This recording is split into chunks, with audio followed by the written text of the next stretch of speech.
Jal let the family in and ran with their umbrellas and raincoats to the bathroom to prevent a puddle by the door. He returned with a cloth, mopping the trail of water. After everyone finished wiping their rain shoes on the mat, he led them to the drawing room. "That's a big shower you got caught in." "Yes," said Roxana, "and these two naughty boys forgot their caps.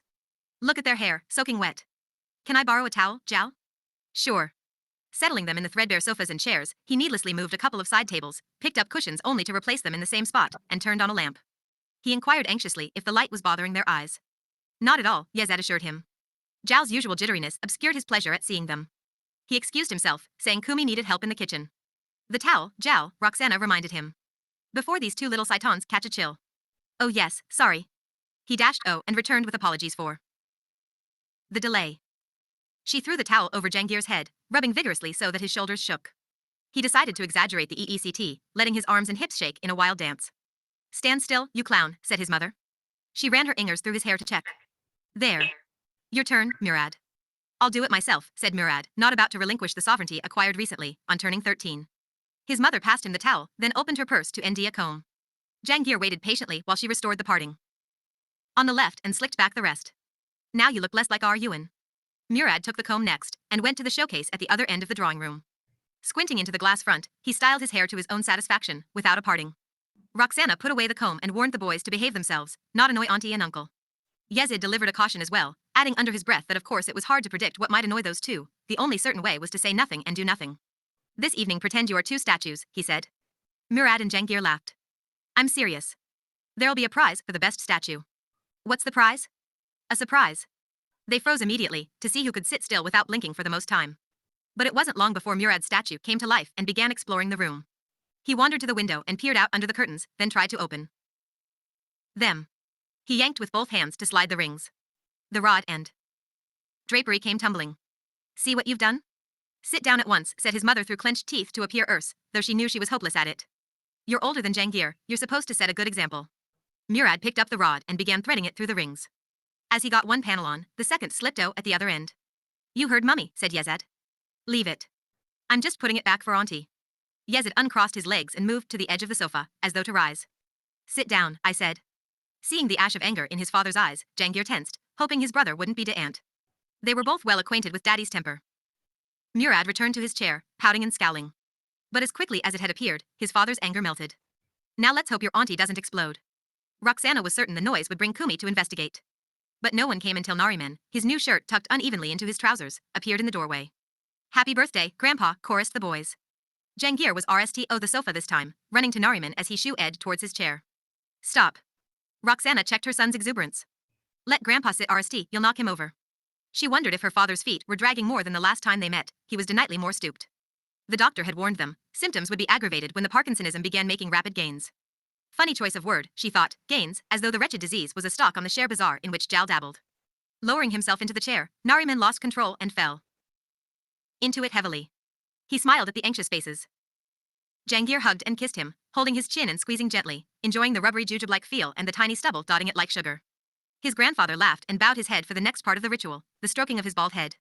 This special greeting had evolved a few years ago when he had affectionately grabbed the boys' chins, and they had grabbed his right back. Fascinated by its texture, they had explored other features of their grandfather's physiognomy and found that his glabrous pate, hard and smooth and shiny, sang a delicious counterpoint to the jujube chin. Murad approached and held out his hand, feeling too old now to indulge in childish chin squeezing. Nariman shook it, then drew him close for a hug. "Show us your teeth, Grandpa," said Jangir. Nariman obliged, letting his dentures protrude brie before sucking them in. Again. "Stop bothering," said Yezid. "This boy of mine is becoming a rascal and a half." "Many happy returns, Chief." He shook his father-in-law's hand heartily and patted him on the shoulder. Finally, Roxana embraced him, saying it was good to see him looking so well. "God bless you, Papa, may we keep coming for many, many years." "At least till 100, said Yezid. "Yes, Grandpa, you must hit a century," said Murad. "Like Sachin Tendulkar against Australia." "Easily," said Jangir. "Only 21 to go." "Good arithmetic," chuckled Nariman. "But I've had more than my fair share of birthdays." "Don't say that, Papa," said Roxana, and a little frown knit her brow. She sat on the sofa adjacent to his chair. Jal, who had returned in the meantime, adjusted his hearing aid. It gave him more trouble when there were several speakers in the room. What did Murad say about hen curry?" "Century," said Roxana, repeating for him all the things he had missed, while he smiled and nodded. Then Kumi called out, and he hurried back to the kitchen. "How many more birthdays for your century?" Nariman asked Jangir. 92, I think." No, Grandpa, that was last year. Now only 91. And for Murad? Just 87. Excellent. Soon you'll be young men with many girlfriends. I hope you'll invite me to your wedding. His spirits were rising with each passing minute. The joy and laughter and youth they brought was an antidote to the somberness enveloping his the hours when he felt the very walls and ceilings were encrusted with the distress of unhappy decades. The furniture, too, of teak and rosewood, the huge armoires and four-poster beds looming darkly, glum hulks waiting for some dreaded end, seemed once again welcoming and hospitable. And that long row of family portraits in the passageway, today their dark grimaces seemed comical. Roxana asked, keeping to a whisper, things okay with Jal and Kumi? The usual theatrics and keech, that's all, said Nariman. Most of the time, he fell silent as Kumi, carrying a bowl of potato chips, entered with a loud hello to everyone. The collapsed curtains drew her eyes at once, but before her outrage became words Roxana apologized, this naughty boy pulled the whole thing down. He's going to get a solid punishment. Preempted, Kumi was magnanimous. Never mind, Jal will exit later. I just hope no shameless Mavalis try to peer into our house. But we're on the third or, auntie, said Jangir. So? You think Mavalis are only at street level? They could be in the building opposite.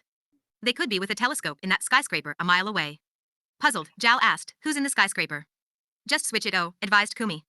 We're not discussing anything important. Let him listen, said Roxana indignantly. He wants to enjoy the conversation.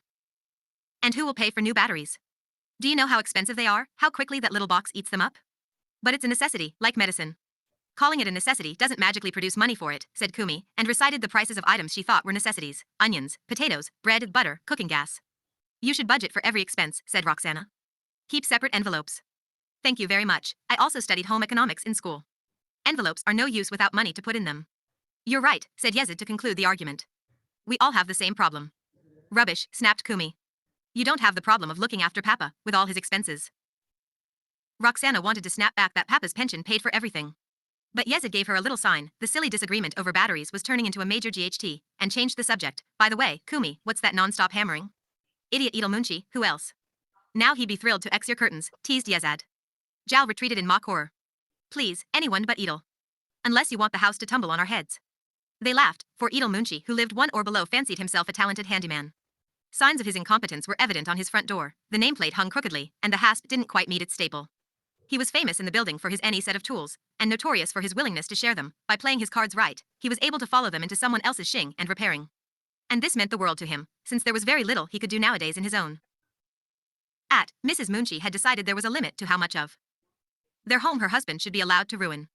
I wonder who is the bucker trapped this time in Edel's toolbox, said Yezid.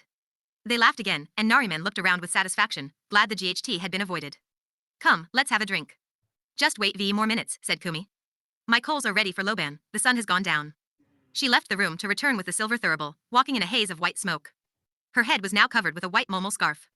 The fragrance of frankincense delighted Roxana, for ritual and religion meant more to her than it ever had to Yezid. After her mother's sudden death, her training had been taken over by the contractor side of the family, and Nariman's heavy conscience had refused them nothing. They had taught her the prayers, performed her navjot, taken her to the re-temple for every holy day. Later on, in married life, she missed these observances. Yezid did not believe in them. He said going to re-temple on Navroz and Kordad Sal was enough for him, and Loban smoke was merely one way to get rid of mosquitoes. The silver thurible in Kumi's hand, which had belonged to Mama, led Roxana's senses with reverence and childhood memories. She awaited her turn as Kumi aired it to each person for obeisance. Yezid, being nearest, was RST, and he clasped his hands in a perfunctory manner. Cover your head, whispered Roxana in her husband's ear. Sorry, he murmured, and put one hand over his hair, moving the other through the smoke towards himself. Murad and Jangir grinned to see their father's clumsiness. After everyone had nished, Kumi made a circuit of the drawing room, the smoke lazily tracing her path. The solemn expression with which she owed about amused the boys. Your auntie is a very pious woman, said Yezid when she left the room, and struggled to hold back his laughter. Indeed, said Nariman.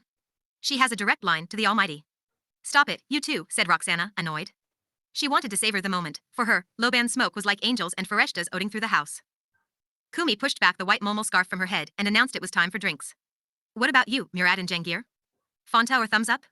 Or, she said, opening her eyes wide to convey the delight of a special treat, my own homemade raspberry sarbat, that's what I'm having. The boys were familiar with their aunt's anemic concoction, pale pink, sugary, and divorless. I'll have that later, said Murad. Fanta for now.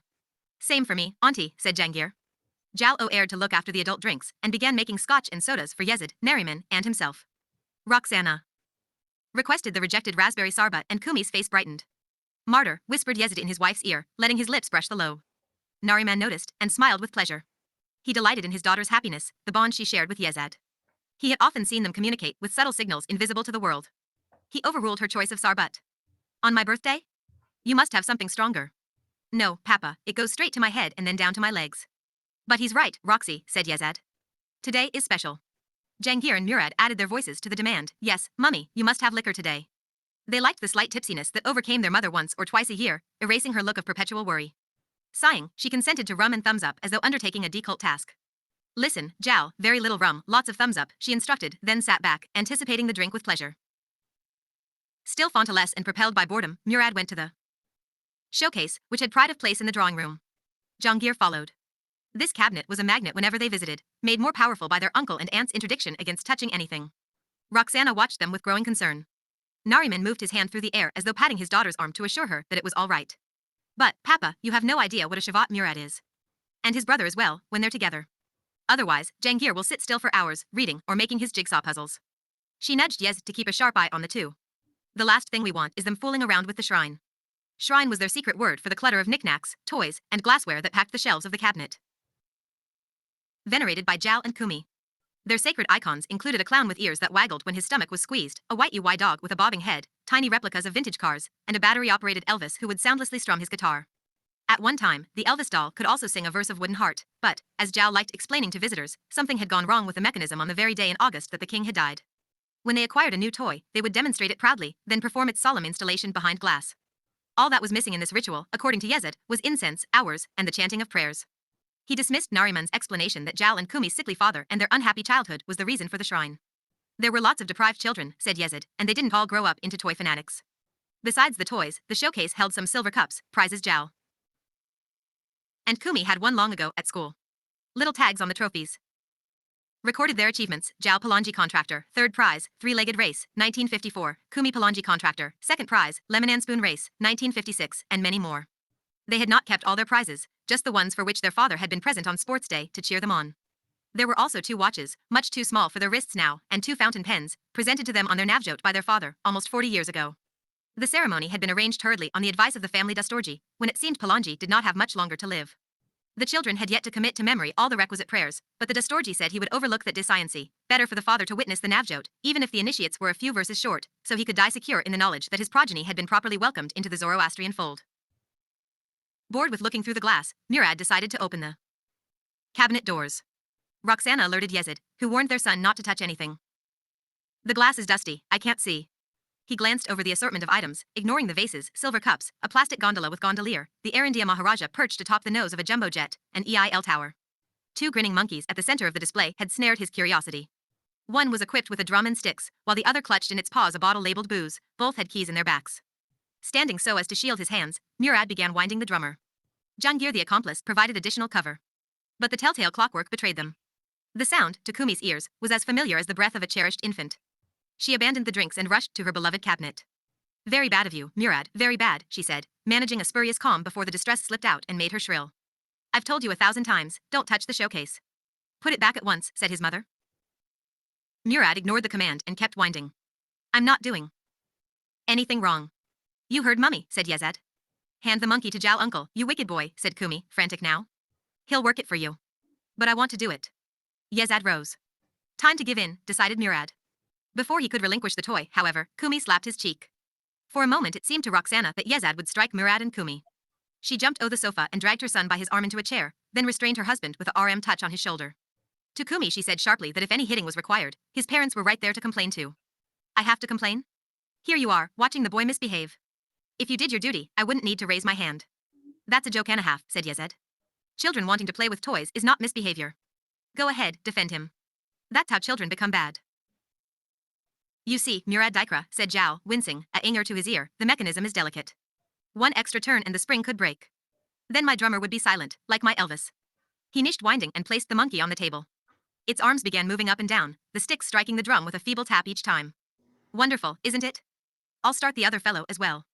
And the monkey with the booze bottle now raised it to his mouth, lowered it, repeated the sequence. I tell you, these two are great. You never tire of watching them. The boys took no interest. The pleasure of winding the toys, setting them in motion, was what they had sought. Ungrateful children, turning their backs on the monkeys, said Kumi. Enough now, Kumi, said Nariman. Let's forget it. But a tide of grievance had risen in her veins. She said she would not forget it, maybe that was the way he dealt with problems. No wonder he had ruined his own life and everyone else's. No wonder he had carried on shamelessly with that Lucy Braganza and destroyed Mama's life. Anne. Nariman looked at the others, raising his hands in a helpless apology, and Roxana tried to stem the outburst. From where to where are you jumping, Kumi? Why drag up all that? In front of the children? And what's the connection with the monkeys? Don't interfere between Papa and me. If you want to see the connection, think a little. 6 lives he, a father in name only, had drenched with unhappiness, she continued, and she would never forgive that, especially his disgraceful behavior with his mistress after marriage. What character of woman, not woman, which would do such things? And if she wanted to die in that manner, then why hadn't she done them all a favor? And to Kumi, we must show Roxy the new doll you got, interrupted Zhao. Look, it's a Japanese doll, Roxy. He was partly successful. Kumi lowered her voice, but kept muttering dutiful admiration from Roxana for the pretty kimono. The rich colors and the pure gold threads in it made her roll to a stop. She pointed out the little parasol, which was her favorite detail, even more than the sweet little slippers. Then the toys were shut away in the cabinet. Having made up for her children's sins at the shrine, Roxana sat again beside her father, thankful that peace had been restored.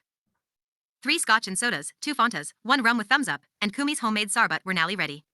They drank a toast to Nariman, after which he proposed they drink to the health of the 4 monkeys. 4, asked Zhao. 2 of Kumi's and 2 of Roxy's. They laughed, and Kumi smiled sportingly. Nariman asked the boys how things were shaping up at St. Xavier's since the start of the new school year. Do you like your new classes? They're not new anymore, Grandpa, said Jangir. School reopened a long time ago, 11th of June. Almost 2 months ago. That long, smiled Nariman, remembering his own childhood when time behaved with the same good sense instead of tearing past insensitively as it did now, whole days and weeks gone in the blink of an eye. And how are your teachers? Fine, the 2 answered together. Tell Grandpa what teacher has made you, Roxana prompted. I'm a homework monitor, said Jangir, elaborating that there were 3 of them in the class and they had to check if the students had completed the previous day's homework. And what happens when someone hasn't, asked Nariman. I have to tell Miss Alvarez, and the boy gets a 0. And do you? Of course, said Jangir, while his mother made a face to protest the question. What if the boy is your friend? Do you still tell teacher? My friends always do their homework. Smart answer, said Zhao. Well, whose son, asked Yezid, and they laughed. Now if this homework monitoring system was a government of India scheme, said Zhao, rich boys wouldn't do homework, and owe or bribes to the teachers. Yezid made a noise between laughing and snorting. And the principal would threaten to sack the teachers unless he got a percentage. Stop corrupting the children, said Roxana. Corruption is in the air we breathe. This nation specializes in turning honest people into crooks. Right, Chief? The answer, unfortunately, is yes. The country has gone to the dogs. And not well-bred dogs either, but pariahs. Maybe the BJP and Shiv Sena coalition will improve things, said Zhao.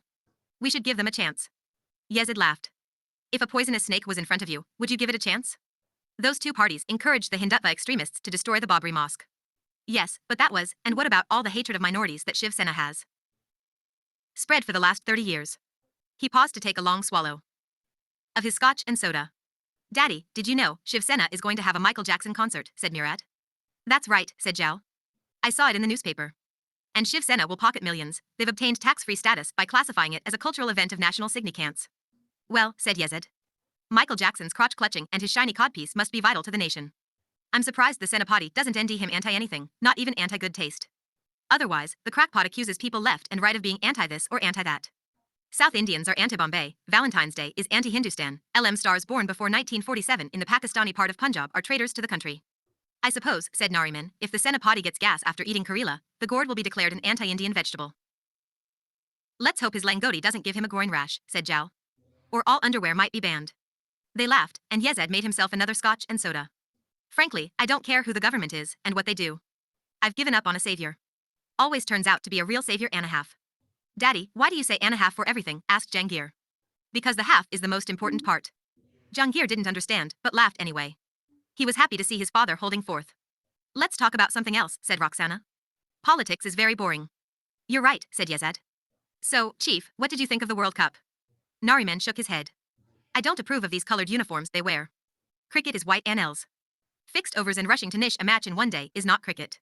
The worst part is the fanaticism, said Yezid. Every time India and Pakistan play, it's like another war in Kashmir. I thought you were going to stop talking politics. Sorry, Roxy. So, Chief, when will you open your present? Right now. The boys ran to the hall table for the gift. They laid the long, narrow package in Nariman's lap, where it rocked to the palpitations of his legs. Can you guess what it is, Grandpa? A re-e? A sword? They shook their heads. A long rolling pin to make very big chapatis? Wrong again, Grandpa. I give up. Roxana said to wait for Kumi, who called out from the dining room to go ahead and open it. She couldn't stop what she was doing. To remind them she was in the background, getting things ready for dinner, she allowed plates and dishes to clatter from time to time. Roxana watched her father tackle the wrapping paper and nudged Murad to help him. She asked if the new medicine was an improvement. Much better, look, Nariman held out a trembling hand. Steady as a rock. Relatively speaking. As the padding of crumpled paper fell away, a walking stick stood revealed. It's beautiful, he said, running his fingers along the gleaming surface. Pure walnut, Chief. And look, Grandpa, we put this special rubber cap on the end, so it won't slip. Perfect, said Nariman. He passed the stick to Jal, who admired it, tapping the oar with a Arish. Kumi came in and, halfway into the room, stopped in her tracks. I can't believe my eyes. What is it, wrong color? Asked Roxana, for her sister was superstitious about such things. Think for a moment, said Kumi. What are you giving, and to whom? A walking stick. To Papa. He likes to take walks, said Yezid. It'll be useful. We don't want him to take walks. He has osteoporosis, Parkinson's disease, hypotension, a walking medical dictionary. And you want to install me on the bookshelf. But I won't stay cooped indoors 24 hours a day. I agree with you, Chief. A person could go crazy. Oh, you agree? And do you know what happened yesterday? I didn't want to say it on Papa's birthday, but now I will.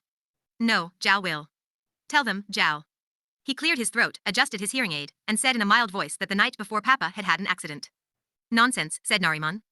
I stumbled and twisted my foot, that's all. He pulled up his sleeve to show the band-aid.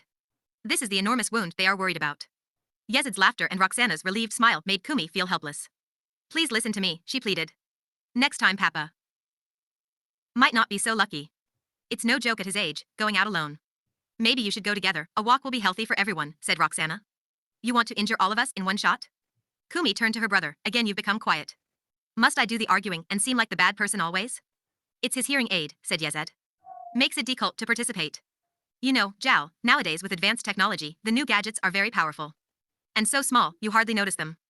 Forget it, said Kumi. If he can't hear with this big one, how will he manage with a tiny one? The streets are a death trap, began Jal. Footpaths are dug up, pedestrians have to compete with Trossi, dozens of fatalities daily. We told Papa to stroll around the at for exercise, it's big enough. For fresh air, he can use the balcony. Why risk life and limb on those murderous pavements? I think you are overreacting, said Yezid. I agree you have to. Walk cautiously, not rely on Trotsi signals. But it's still a civilized city. Is that so? Said Kumi.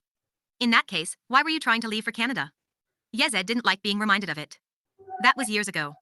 And not just because of Trotsi and pavements. Then Kumi said that since, in their opinion, there was nothing wrong with Papa's walks, she wouldn't worry herself about it. But if, God forbid, something terrible happened, she and Jal would deliver him straight away to the Chenoe residence. The chief is welcome, said Yezid. Just make sure you bring us one of your extra rooms. We live in a 2-room not a 7-room palace like this one. Laugh all you like, but I am serious. There would be no other choice, she declared. An IR nurse would be audible, and a nursing home out of the question. Jal will tell you how hopeless the share bazaar is. Mama's investments make barely enough to let us eat Darshaval. And you know better than anyone, Papa used up all his money to pay for your at. But this lovely place is for you, said Roxana. Why do you keep envying us? Lovely place? A haunted house, fallen to rack and ruin. Look at these walls, not a coat of whitewash in 30 years. What we will do if the roof leaks or the last remaining toilet breaks, I don't know. To think we could all have lived happily together, right here, one family. But you insisted on leaving us. Now wait, said Nariman, don't blame her. It was my decision. Why are we discussing ancient history? Asked Roxana. All because you don't like Papa's birthday gift? The walking stick is a sign of how inconsiderate you've become. Never were you like this, not till you got married and left. Now you have no concern for how we live or die. And that hurts me. She turned away to dab at her eyes. Roxana watched for a few moments, feeling awful, then put her arm around her. Come on. Kumi, don't be silly. Every day I think of you and Jal and Papa. Please stop crying. She led her to the sofa, sitting her down between Yezid and herself. Sneeing, Kumi complained that she still hadn't heard a word about the shirt she and Jal gave Papa. It's a lovely shirt, Roxana assured her. They complimented me on it when they came, her father covered for her. You were still in the kitchen. Look, Chief, said Yezid. How about a jigsaw puzzle instead of the walking stick? I'm sure Jangir would be happy to give you one of his. Or some of his famous 5 books. On one condition, said Nariman. Every evening Kumi and Jal must read aloud to me about an adventure. You'll be the famous 3, said Jangir, at which everyone laughed, including Kumi. She called them to the table and aired the usual apology for its inadequacy. She'd done her best, but what with the shortages, and the prices in the market, and the good quality stew being exported, it was so difficult to cook a decent dinner. It smells fantastic, said Yezid. Yum yum, said Murad, as his aunt pointed him to one of the 2 chairs at the end. Jangir tried to make a break for a place closer to their grandfather, but she thwarted him, putting him next to his brother. With everyone seated, Nariman inquired why the good dishes were not laid out. Kumi clutched her forehead. Each year you ask the same question, Papa. What if something breaks or chips? She's right, Papa, said Roxana. We don't use them in our house either. Be that as it may, tonight I want the any china. Jangir repeated the phrase softly to himself, be that as it may, relishing the combination of words. His father whispered that Grandpa's English was the best in the family. Don't be decult, Papa, please, pleaded Kumi. If something cracks, how will we ever replace it? The whole set will be spoiled. We'll have to risk that. Life will go on. Locked away and used. Eventually it will age and crack in the sideboard. What use is that? Better to enjoy it. Fine, said Kumi. She unlocked the cabinet and took one dinner plate from the stack. Happy? You eat from that. I want the full set. Dinner plates and side plates for everyone, the big rice platter, the serving bowls. But the food is already served. You want me to empty it? And wash twice? I'm sorry, I cannot do that. In that case, you'll have to eat without me. He tried to leave the table amid general protest, while Kumi, close to tears, appealed to the others. She said this kind of cranky behavior was what she had to put up with all the time. You know, Chief, in my experience food tastes better in ordinary dishes, said Yezid. Good ones distract you with their elegance. Jangir and Murad said their plates were beautiful, and aired to exchange with Grandpa, holding them up to display the Peter Pan scenes painted on them. Zhao mumbled something about eating from banana leaves and following the any old traditions. Roxana promised to arrange another dinner for her father, served in the good dishes, if he started eating now. But Nariman could not be persuaded. What's the use, said Kumi. I surrender. Don't worry, it won't take long, whispered Roxana as they brought out the bone china. And I'll help you with washing. Zhao, Yezid, and the boys were shooed away from the table. The place settings were removed and replaced, the food transferred into the Royal Dolton, and everyone called back. Thank you, Kumi, said Nariman. The table looks splendid. Don't mention it, she said, gritting her teeth and serving him. RST.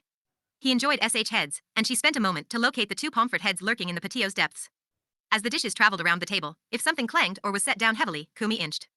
The journey of the large rice platter was the most trying. When the spoon slipped from Murad's fingers, striking against the edge, she cried out, careful. The donder patio is delicious, said Roxana, and her praise lit up Kumi's face. Quite hot though, noted Zhao.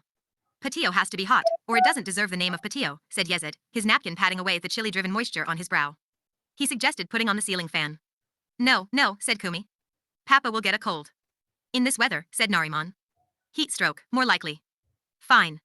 I'm not going to argue. She rose and turned on the switch. There were sighs of appreciation as the air began to move. But the fan, unused for months, had collected layers of dust on its blades. Little gray clouds were soon swirling over their heads. Look, pointed Murad, RST to notice the impending disaster. Quick, protect the food, said Kumi, shielding her plate by leaning over it. Duck for cover, shouted Jangir. Hit the dirt, yelled Murad. Actually, the dirt is about to hit us, said Nariman.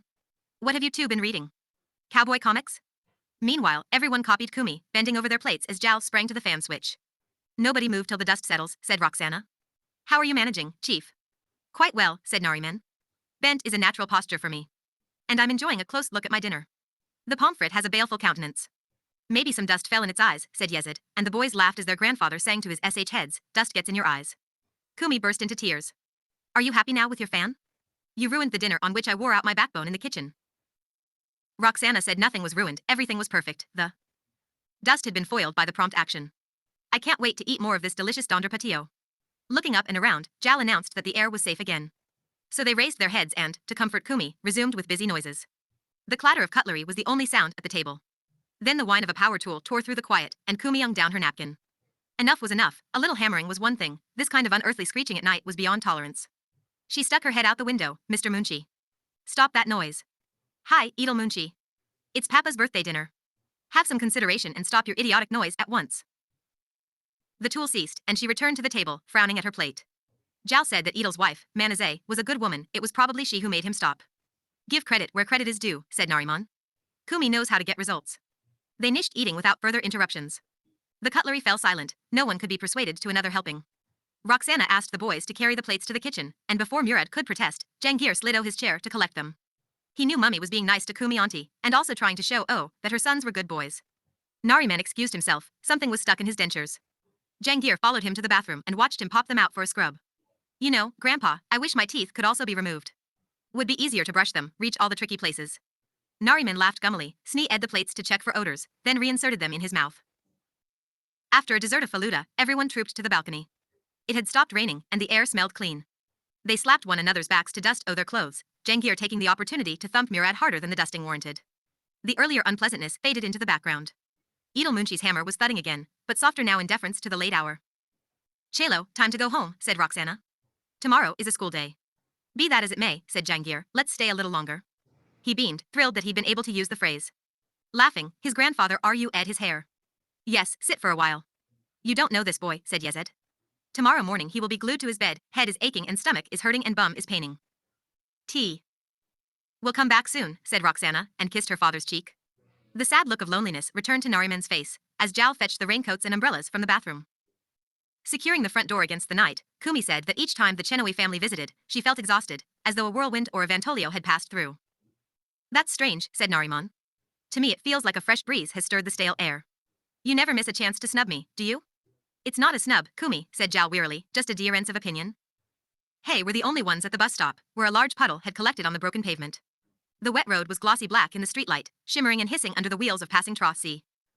Papa talked very little tonight, said Roxana. Except when he wanted to bug Kumi, chuckled Yezed. Lowering his voice, he added that Dr. Terapur had warned them about the symptom. Jangir asked who Lucy was, and his mother said she used to be a friend of Grandpa's. Girlfriend, said Murad, smirking, and she told him not to be silly. But Jangir persisted with the topic, wanting to know why Kumi auntie was so angry about Lucy. You'll know when you're older. There's nothing to hide, objected Yezed. Might as well tell him. Reluctantly, Roxana explained that Grandpa had wanted to marry Lucy, but couldn't, because she was not a Parsi. So he married Uncle and Auntie's mother. Who was also my mother, I was born to her. For Jangir, the answer did not explain his aunt's anger.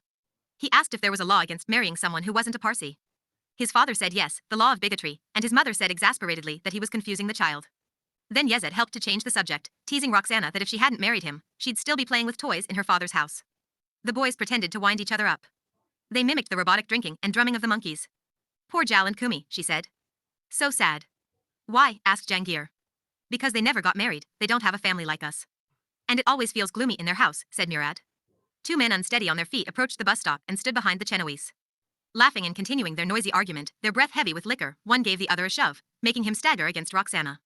Sorry, he giggled. Yezid began edging towards the drunks to interpose himself between their boisterousness and his family. But when his maneuver was complete, they noticed the change. Baisahab, I already said sorry to your wife. Yes, it's okay. Don't be scared, let her stand next to us. It's Ini, murmured Yezed. Ari, Bavaji, we are not bad people. Little bit of bevda we drank, now we are feeling happy, so happy, so happy. Good, said Yezid. Happiness is good. Ignore them, Roxana mouthed the words silently. Then one of the men began singing Koli Ke Piche Kia Hai. He sang it with an exaggerated leer, and the crude question in the song, directed at Roxana, made her stun, fearful about Yezid's reaction. She said, with silent lips again, just ignore them, Yezda.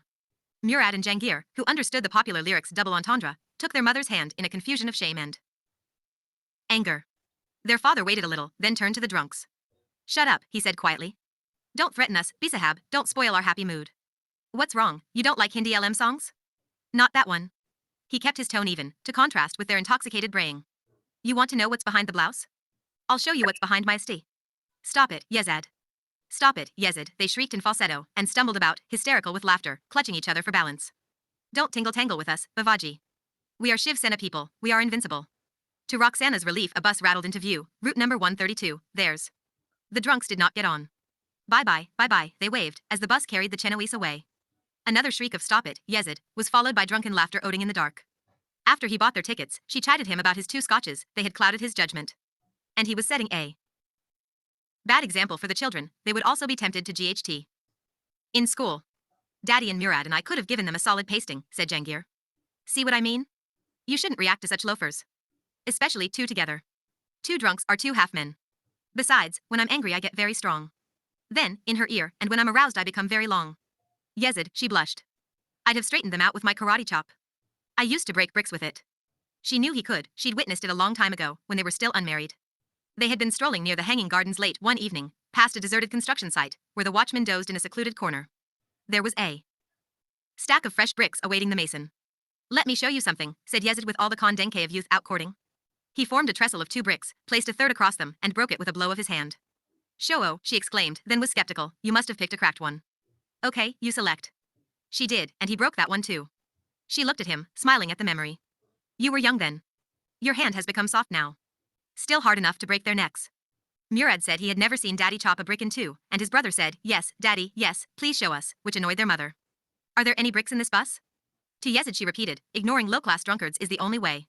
Some things can't be ignored. Maybe Jal is right, Bombay is an uncivilized jungle now. You should try again for Canada, Daddy," said Jangir. "No. They don't need a sporting goods salesman. You try, when you're older. Study useful things, computers, MBA, and they'll welcome you. Not useless things like me, history and literature and philosophy."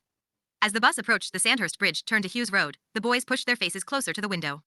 They were about to pass their father's childhood home. "There it is," said Jangir, "my building," as Jangir Mansion came into view. They laughed, and the boys stared at the ground door at where their father had spent his youth. They tried hard to get a glimpse through its windows, as if that would tell them more about their father, about his life before he was Daddy. But some of the rooms were dark, and curtains on the others concealed the secrets of the at. "Can we go in one day?" He shook his head. "You know it was sold. There are strangers living in my house now."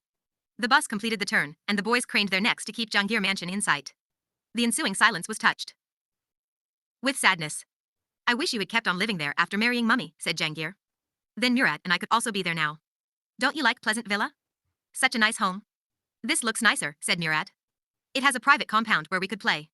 "Yes," said Yezid. A wistful look passed over his face as he remembered childhood years, and friends, and cricket in the compound. "But there wasn't room for everyone in that house.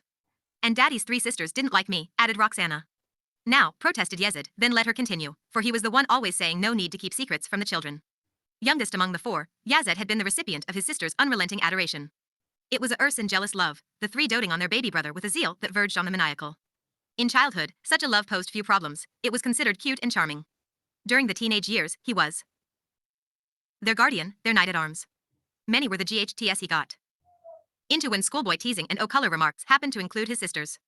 In college, it was more serious. During his RST year, he thrashed 2 louts who were harassing his youngest sister in a part of the back ELD. Then other girls became part of his circle of friends at college, and his sister's erst love turned oppressive, the RST hint of trouble ahead. That women who were nothing but strangers should presume to share their brother's attention was unthinkable.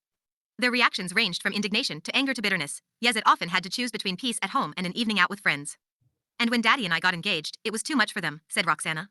"They treated me so rudely, they wouldn't take part in any of the wedding ceremonies. I was stealing their baby.